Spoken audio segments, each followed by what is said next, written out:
റായ്പൂരിലെ ജലാശയങ്ങൾ ഇന്ന് വെറും കാഴ്ചാ ഭംഗിയല്ല നൽകുന്നത്, മറിച്ച് ഒരു വലിയ വ്യവസായത്തിന്റെ അടിത്തറ കൂടിയാണ്.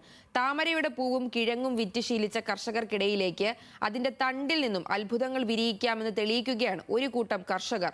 ലോട്ടസ് സിൽക്ക് എന്ന് ലോകം വിളിക്കുന്ന ഈ അപൂർവ വസ്ത്രനിർമ്മാണം ഇന്ന് ഇന്ത്യയുടെ ഹൃദയഭാഗത്ത് ഒരു നിശബ്ദ വിപ്ലവം തന്നെ സൃഷ്ടിച്ചു കഴിഞ്ഞു.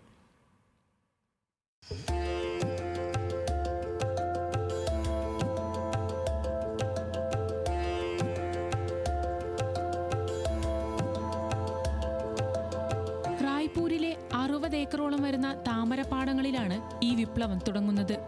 ഓരോ വർഷവും ഏപ്രിൽ മുതൽ ജൂൺ വരെയാണ് ഇവിടുത്തെ പ്രധാന വിളവെടുപ്പ് കാലം. സാധാരണയായി പാഴായി പോകുന്ന താമരത്തുണ്ടുകൾ ശേഖരിച്ച് അവ പകുതിയായി ഒടിച്ച് അതിനുള്ളിലെ പശ പോലുള്ള നൂൽനാരുകൾ കൈകൊണ്ട് വലിച്ച് നൂൽ നൂൽക്കുന്നു. വൈദഗ്ധ്യവും അതോടൊപ്പം ക്ഷമയും ഇതിന് വേണം.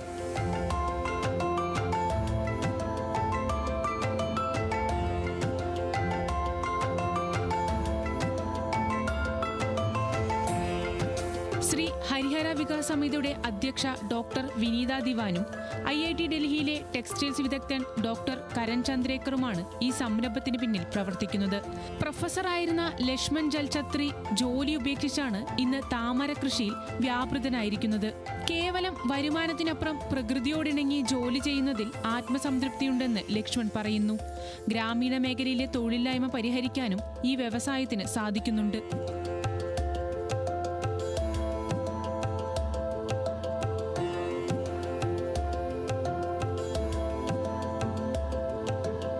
വിപണിയിലുള്ള മറ്റേതൊരു തുണിത്തരത്തെക്കാളും മൃദുവായതാണ് താമര നൂലുകൊണ്ടുള്ള തുണിത്തരങ്ങൾ.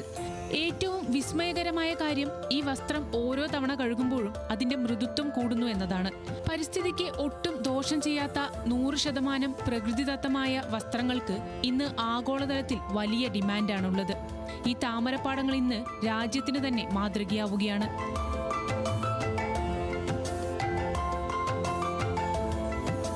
National desk, news Malayalam.